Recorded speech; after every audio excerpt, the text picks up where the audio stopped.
Hello student, कैसे हैं आप लोग। शायद इस लॉकडाउन के कारण मुझे ऐसा लगता है कि आपकी जो स्टडी है वो पूरी की पूरी कहीं ना कहीं रुक गई है। तो कोई बात नहीं, आज से हम इस वीडियो सेशंस के थ्रू जो है आपकी स्टडी को कंटिन्यू करने की कोशिश करते हैं। इसके पहले हम लोगों ने अभी लास्ट जो हमारे वीडियो शायद सेशन देखा होगा, हम लोगों ने सबसे पहले वीडियो में नेशनलिज्म की बात करी। सेकंड नंबर की वीडियो में हम लोगों ने फ्रेंच रिवॉल्यूशन की बात करी कि फ्रेंच रिवॉल्यूशन से क्या मिला, क्या क्या चेंजेस आए सोसाइटी के अंदर। इसी तरीके से हम जो अब नेक्स्ट वीडियो की बात कर रहे हैं या जिस टॉपिक की बात कर रहे हैं वो है नेपोलियन और नेपोलियन का सिविल कोड। नेपोलियन का सिविल कोड 1804 जो नेपोलियन का सिविल कोड है बहुत इंपॉर्टेंट है, क्योंकि इस नेपोलियन के सिविल कोड के अंदर बहुत सारी चीजें इंट्रोड्यूस हुई थी और नेपोलियन ने वो इंट्रोड्यूस करी थी। ये हमारे लिए इंपॉर्टेंट है। सो हम देख लेते हैं नेपोलियन का सिविल कोड है क्या और क्या क्या चीजें इसके अंदर नेपोलियन ने बताई। Did away with all privileges based on birth, establish equality before the law and secure rights to property। अब प्रिविलेजेस की बात की गई है कि क्या प्रिविलेजेस थे बर्थ के साथ। जैसे फॉर एग्जांपल अगर हम बात करें फ्रेंच रिवॉल्यूशन के अंदर हम लोगों ने देखा था कि मान लो किसी बच्चे का बर्थ हो गया नोबल फैमिलीज के अंदर, या किसी का बर्थ हो गया क्लर्जी में, या किसी का अगर बर्थ हो जाता है कॉमन पीपल्स के अंदर, तो क्या वो लाइफ टाइम वही काम करेगा? सारा उसी का ही काम है, वो टैक्स पे करे। फॉर एग्जांपल अगर 2 पर्सन का मान लेते, एक का बर्थ हुआ है नोबल फैमिली में, सेकंड का बर्थ हुआ है कॉमन फैमिली के अंदर। अब जिसका बर्थ नोबल फैमिली में हुआ है क्या वो टैक्स पे नहीं करे? क्यों? क्योंकि उसका बर्थ उस फैमिली में हुआ है। और क्या जिसका बर्थ एक कॉमन फैमिली में गरीब घर के यहाँ पे उसका बर्थ हो गया है, तो क्या जीवन भर टैक्स उसी को देना है?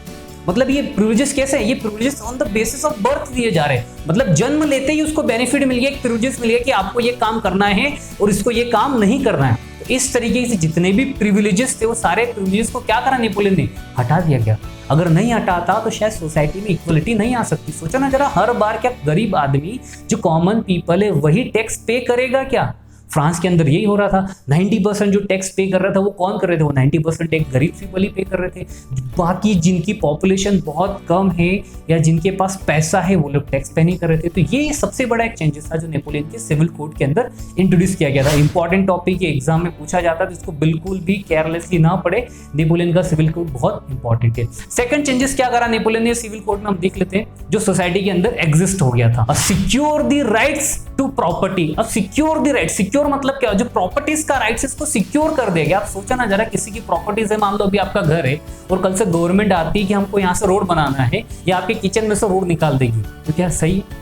नहीं, ये आपका राइट्स है, ये आपका घर है, आपका अधिकार है। अगर गवर्नमेंट ने परमिशन दी है, आपको लैंड दे दिया गया कुछ समय के लिए, तो उसमें वो चेंजेस नहीं कर सकते क्योंकि आपका राइट्स है। इसके पहले क्या होता था सोसाइटीज के अंदर कि प्रॉपर्टीज किसी के नाम नहीं होती थी, प्रॉपर्टीज गवर्नमेंट के पास ही रहती थी। जब किसी राजा या जब किसी जो बड़े किंग पर्सन है या जब किसी ऑथोरिटीज को लगता है कि हमें यहाँ से कोई चेंजेस करना, तो इमीडिएटली उस पे एक्शंस में लेके आपके सारे प्रॉपर्टीज को अपने पास ले सकते थे। बट नेपोलियन के बाद ही ये सारे चेंजेस हुए कि जो प्रॉपर्टीज का राइट था, सिक्योर द प्रॉपर्टीज राइट, जो प्रॉपर्टीज का राइट था इसको सिक्योर कर देगा कि ये प्रॉपर्टी अब आपसे ही बिलोंग करेगी, इसको कोई चेंज नहीं कर सकता। ये नेपोलियन के टाइम हुआ, इसके पहले तक ऐसा नहीं था। आगे हम बात करते हैं और क्या कोड है। सेकंड नंबर की अगर हम बात करें तो वो है equality before the law. Before the law का मतलब क्या हो गया कि लॉ से पहले इक्वलिटी रहे सभी के लिए। ऐसा ना हो कि इसके लिए नियम कुछ और रहे और उसके लिए नियम कुछ और रहे। फॉर एग्जांपल देखा होगा आप लोगों ने, अगर मान लो किसी कंट्री के अंदर या हमारे इंडिया की ही बात करें, अगर किसी पर्सन ने किसी का मर्डर किया है या कोई क्राइम किया है तो सभी के लिए नियम एक जैसे। ऐसा नहीं है कि ये एक फिल्म स्टार है तो इसके लिए कुछ हम बोल सकते हैं कि नियम चेंज कर दिए जाए, या देश के राष्ट्रपति या देश के प्रधानमंत्री या देश के कोई मंत्री है तो इनके लिए हम नियम चेंज कर दे। नहीं, हमारे यहाँ पे भी इक्वलिटी बिफोर द लॉ का मतलब है कि नियम सभी के लिए सेम है। आपके जन्म लेने से पहले ही नियम सभी के लिए एक जैसे कर दिए गए हैं। आप अगर किसी मंत्री के यहाँ पे पैदा हो रहे हो या खुद मंत्री हो या प्रधानमंत्री हो या राष्ट्रपति हो देश के, अगर आपने कोई क्राइम किया है और उस क्राइम की जो पनिशमेंट होगी, जो सजा होगी, वो अगर कॉन्स्टिट्यूशन में मेंशन है तो वो आपके लिए और जो नॉर्मल सिटीजन है कंट्री के लिए, दोनों के लिए सेम रहेगी। इसमें कोई चेंजेस नहीं हो सकते कि आपको कोई ज्यादा सजा दी जाएगी या जो प्रधानमंत्री या राष्ट्रपति या कोई बड़ा एक्टर है उसको कुछ उस सेम पनिशमेंट के लिए डिफरेंट पनिशमेंट दिया जा सके। तो ये जो थी एक और नेपोलियन ने इंट्रोड्यूस किया था। देखो, जब भी हम नेपोलियन का नाम सुनते हैं ना, हिस्ट्री के अंदर देखा जाएगा तो हर एक चीज के 2 फेज थे, पॉजिटिव फेज भी था, नेगेटिव भी था। नेपोलियन ने बहुत सारी अच्छी चीजें करी थी। वो क्या था? नेपोलियन का सिविल कोड। क्यों? क्योंकि नेपोलियन ने 3 चेंजेस जो हम लोगों ने देखे ना, जो नेपोलियन के सिविल कोड के अंदर, उन्होंने बहुत सारे चेंजेस करे।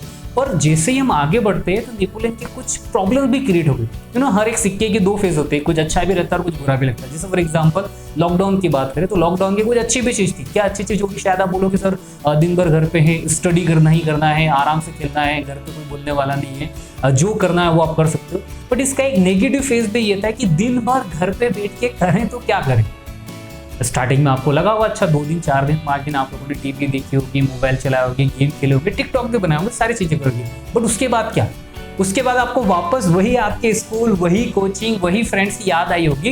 एज इट इज नेपोलियन के साथ भी ये था कि नेपोलियन ने कुछ अच्छे काम तो थे जो उसको एज हम नेपोलियन के सिविल कोड के साथ याद रखते हैं। साथ साथ नेपोलियन के कुछ ऐसे भी वर्क्स थे जिसको हम याद अगर रखते या उसके कारण सोसाइटीज के अंदर कुछ प्रॉब्लम क्रिएट हो रही थी।